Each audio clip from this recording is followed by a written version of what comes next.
Hey guys, Captain Keith with MarineMax out here once again with Jim McGowan from Raymarine. We're on Boston Whalers 38 Outrage, the MarineMax fishing team boat, which is totally tricked out with all the latest and greatest things. But I will tell you something pretty cool is this SonarChartLive, which is available on pretty much all the Raymarine stuff, right? As long as you've got the Navionics updated charts and everything? Yes, yeah, all of our systems from Axiom and Element that run Navionics can do SonarChartLive. It does require you to have a current Navionics chart that's activated. It's something you can do simply online on navionics.com or from your mobile app. You can actually connect up via Wi-Fi to your display and activate your chart. When you activate it, you get a couple of cool features. You get daily chart updates, you get some different depth contour controls, and you get this SonarChartLive feature that we're looking at now. What are some of the advantages of that? So what SonarChartLive does is it allows you to make your own depth contour maps while you're boating. So it's using our GPS, our sonar, and we're getting the real-time contour conditions underneath the boat right now.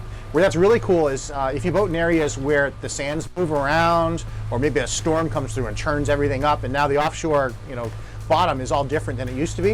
You can come out and as you're fishing, you can see where the structure is, see where the breaks are, where the reef is now. And all that data is saved to your card, so it's there for you to use whenever you want to see it.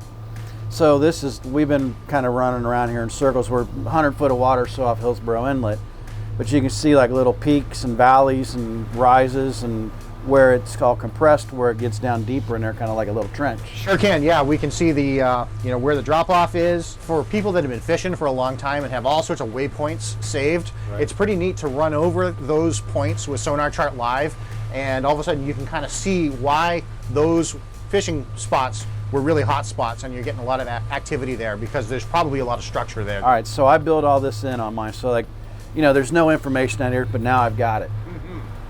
Do I save it, or do I have to share it, or what? So the data is saved automatically to your map card, and it lives on there forever. But you do have the ability to share it. So if you want to contribute it to Navionics, the next time that you update your map card, you either plug in online or through your tablet, it'll give you the option to upload your recorded sonar charts into their system. And what they do is they'll actually process the data and they'll turn it into an update for their fishing chart layer, and they'll make it available to everybody else who subscribes on the system. So it's kind of a crowdsourced way to improve the charts for everybody. Of course, if you've got some really good fishing spots and you don't want to share your information, that's fine too. That makes sense. Yeah. Hey guys, SonarChartLive. It's available for you, so check it out. Raymarine.com, MarineMax.com. We'll see you out on the water.